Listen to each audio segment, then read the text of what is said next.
Good evening from New York. I'm Chris Hayes. Before I vent my considerable rage about the scoundrels, charlatans, and cynics who are urging America towards ever more mass death, let me start with some equanimity. Despite the histrionics of those people, political leaders in the Republican Party and conservative media figures, this country, us as Americans, are actually pretty unified in favor of COVID vaccines. A majority of people across every eligible age group have now received at least one dose of a vaccine. Across all regions of the country, more than half of the eligible population has had at least one dose. More than 75% of all American adults have had at least one shot. Now, we say this a lot on this program because it's true. We are a very polarized country. We disagree about a lot of things very intensely. There are very few issues that get 75% agreement. But on getting your COVID vaccine, we're in pretty good agreement. And that agreement makes sense. It's a well-grounded decision that 75% of American adults have made. Because COVID has killed 660,000 of us. I want you to imagine for a second a biological weapon, silent, deadly, going off in, say, the city of Boston. And that biological weapon, it snakes its way through the air there in the molecules. And one by one, it snuffs out the life of every single man, woman, and child. It sounds far-fetched, obviously, but it really is worth taking a moment just to push yourself to imagine that scenario. Biological weapon dropped on Boston, and it just kills everyone. And what an absolute hinge point for all of history it would be, for American history, for global history, probably. That's roughly the equivalent of what this virus has done so far. That's the death toll so far. And it's not done. It hasn't stopped. We will lose another 1,500 people today. Our friends and our loved ones, our co-workers, our fellow Americans. 1,500 of them lost every day. Preventively. And because of how dangerous and deadly this virus is, we're in the midst of the largest vaccination campaign in history globally. More than 5.6 billion doses have been administered around the world. And this is an incredible way to run an experiment, right? I mean, there were obviously clinical trials in many countries, but we've got 5.6 billion real-world doses, and the data continues to show both how safe and effective these vaccines are, how much protection they offer. A study published just today by the Centers for Disease Control and Prevention found that vaccines remain 95% effective against hospitalization among people under 65, and the effectiveness waned a bit, just under 80% for those over 65. But still, 80%. So for all of these reasons, right, just the basic logic of this, 75% of Americans are on board. This is the good news. This is great. The problem is that the virus is vicious. And the level of social consensus it demands to snuff it out as a just biological fact, to save the lives of our fellow Americans, the level of consensus it requires is above 75%. So the conundrum we find ourselves in now is, how do we get from where we are to where we need to be to snuff it out? How do we protect all of us collectively?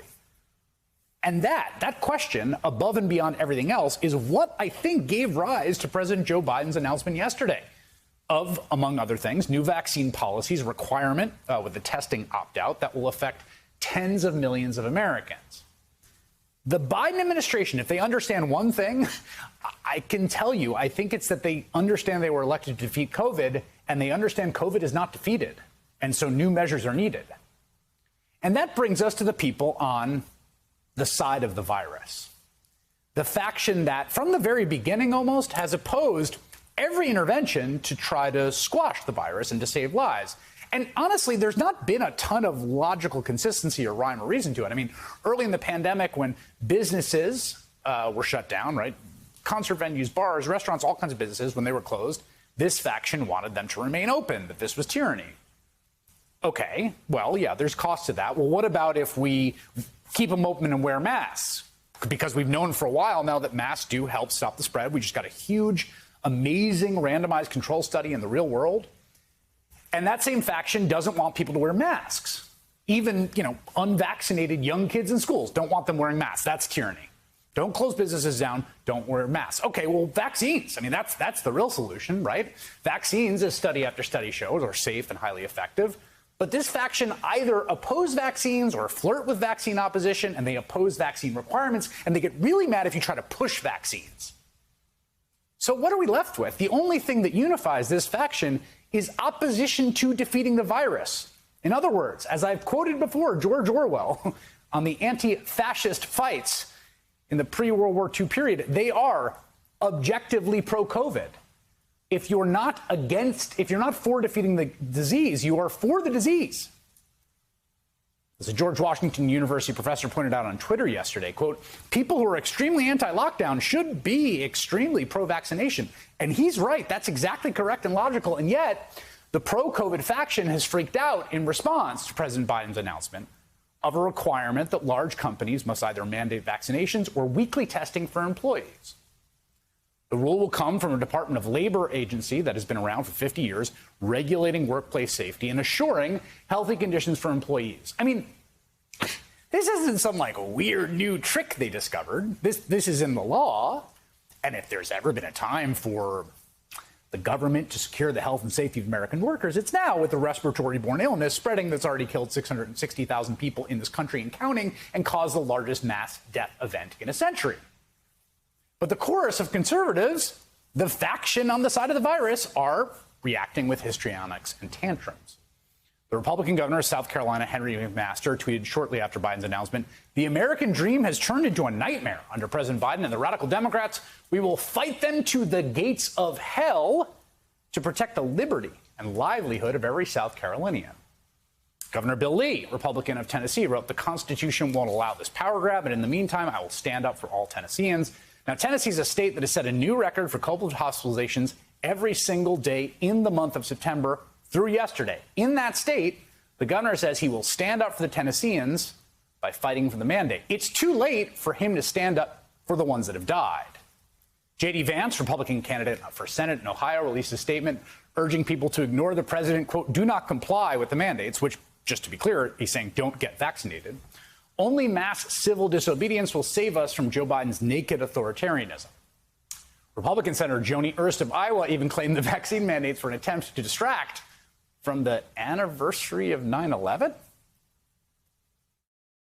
I would agree with the point that is being made by so many of my colleagues that this is a diversion away from 9/11, away from the 20th anniversary, and away from the debacle that was his Afghanistan withdrawal. That is such a revealing thing to say, a diversion. COVID is an abstraction, a political game. 1,500 people died today. Americans. Like the Americans we lost on 9/11, like those brave service members we lost in Afghanistan. Today, tomorrow. On the one hand, these are just ridiculous theatrics, but they are ridiculous theatrics that are getting people killed and have been getting people killed for the past 18 months. If there's one thing I still, and you can probably tell, cannot abide, cannot acclimate myself, cannot come to accept after a year and a half, it is the despicable glibness with which these people treat this stalking tragedy in our lives as some point-scoring opportunity, as some dumb rhetorical game for their Facebook posts. 660,000 American lives lost. Another 1,500 will die today. I have yet to see, honestly, in this year and a half, a single conservative leader muster 1/10 of the sincere emotion about that loss that they will muster to rail against any attempt to mitigate that loss. Something is deeply broken with them. Every single person watching me right now has either lived all or most of their lives under a regime of vaccine mandates, and we're all better for it. Vaccine mandates in America are basically like traffic lights. They're everywhere. We all follow them. It's the way society's ordered, has been for a very long time. The first vaccine mandate in the U.S. armed forces was when George Washington required his troops to get inoculated from smallpox in 1777 during the Revolutionary War. Good call, by the way. Smallpox killed a lot of people. This is a photo from 1958. It's U.S. Army Private Elvis Presley getting a slew of vaccinations before shipping out for the Korean War. It is what every soldier has to do when they show up for boot camp. As it stands right now, in 2021, part of initial entry training, service members are mandated to receive chickenpox, hepatitis A, hepatitis B, seasonal influenza, mumps, measles, and rubella, polio, diphtheria, tetanus, and pertussis vaccinations. The vaccine mandates are not just for the military, they're part of all of our lives. Here's Elvis Presley backstage at the Ed Sullivan Show in 1956 getting the polio vaccine shot. Get the picture? Now, of course, most vaccines start when kids are babies, and they continue through primary school. In the book Law in Public Health Practice, authors explain the first school vaccination requirement was enacted in the 1850s in Massachusetts to prevent smallpox transmission in schools. In the late 1960s, efforts were undertaken to eradicate measles from the U.S. Transmissions in schools was recognized as a significant problem. In the early 1970s, states that had school vaccination laws for measles vaccine had measles incident rates 40% to 51% lower than states without such laws. Well, there you go, right? Very effective. So by the year 1980 to 81, all 50 states had laws covering students first entering school. All right? 41 years ago. All 50 states, meaning for the last 41 years, we've all been living in the universe of required vaccines, required to get vaccinated. And the reason is because communicable diseases are a society-wide threat that can only be met with society-wide measures. It's been clear for a long time, if you mandate vaccinations, you're going to get less communicable diseases. Thousands of colleges across the country, of course, require vaccines. Just about every government on earth has some form of vaccine requirement, whether for their own population or for foreign visitors. Check this out. You may have seen this, right? It's a literal vaccine passport. It's been around since 1959. Very distinctive yellow color. If you travel to South America, Africa, India, other parts of Asia, you've likely had to use one. You might have had to go and get special shots. Guess why? Because those places don't want you coming in and spreading an infectious disease. Yeah, honestly, it is almost not hyperbole to say that getting your population vaccinated and safe from communicable diseases is the foundation of modern governance, or one of the core functions it serves, despite the pervasiveness of this. Across the entire world, we now have cries of tyranny, of the Gestapo from pro-COVID conservatives. I spent 20 years in political journalism watching this one particular fight over and over, and it is happening again. Democrats are proposing a number of tax increases on the super wealthy as part of their big reconciliation package.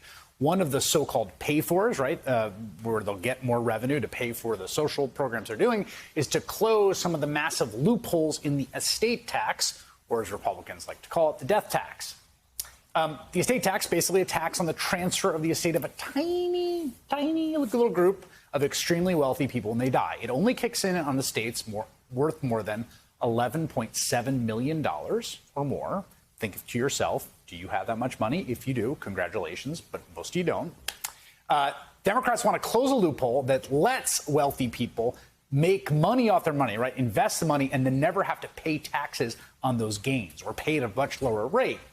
And the usual suspects are coming out of the woodwork to oppose it.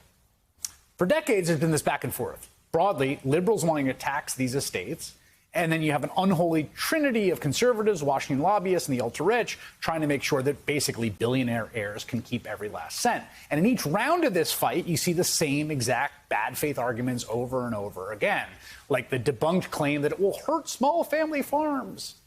In 2017, the Tax Policy Center determined there are only 50 small farms and businesses in the entire country that are affected by the state tax.